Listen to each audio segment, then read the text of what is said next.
Grabe, pang-international yung atake nitong bagong Pinoy horror movie na to. Tara, panoorin natin yung trailer ng Lilim. Oh. Heaven.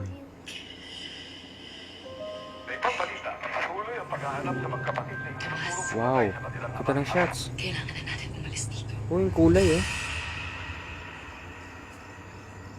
Oh.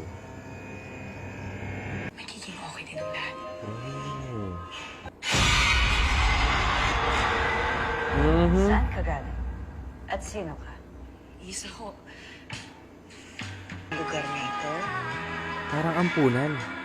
maraming mga sikreto. Oh. Itinayo ito sa ibabaw. Phoebe, ng isang oh my God. lago. Tahanan ng isang anghel. Anghel na mapagmahal. Nice.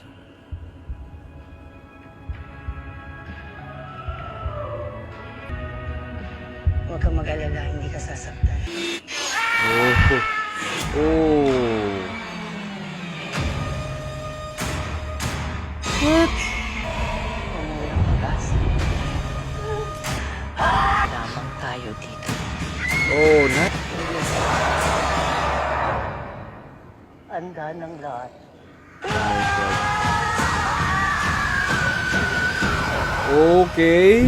Wow. Just basing it sa trailer lang, it looks promising, saka biglang gumana na naman yung theory sa utak ko. Sa tingin ko, there's something, a monster na living inside the walls, o kaya nasa ilalim ng bahay. Tapos yung mga badre, inaalay nila yung mga bata. Pero ang tanong, bakit kailangan kalbo? Diba, nakakaintriga siya. Anyway, going back sa trailer, nagandahan talaga ako dito. Yung color grading, yung location, yung cast, yung vibe, yung aura niya, ang creepy. At saka kung matagal ko na sinasabi, nabilib talaga ako sa acting ni Heaven. Una ko na-impress sa kanya sa nanahimik ang gabi. At dito sa Lilim, unti pa lang yung nakita ko pero I think she will surprise us. And Raisa Senon, yung dedication niya, diba, nagpakalbo pa siya for this movie. Nakakaintriga rin kung ano yung role niya dito. At isa pa, directed to by Michael Red. That's why I know we'll get to see a new technique ng pag-deliver ng horror dito. Mataas talaga expectation ko dito. Lalo na, kasama to sa International Film Festival Rotterdam of 2025. It means may international or global appeal siya. Sino nga mga kamag-anak, as of now, wala pang official release kung kailan ipapalabas to. Pero if ever ikaw ba, papanoorin mo ba to?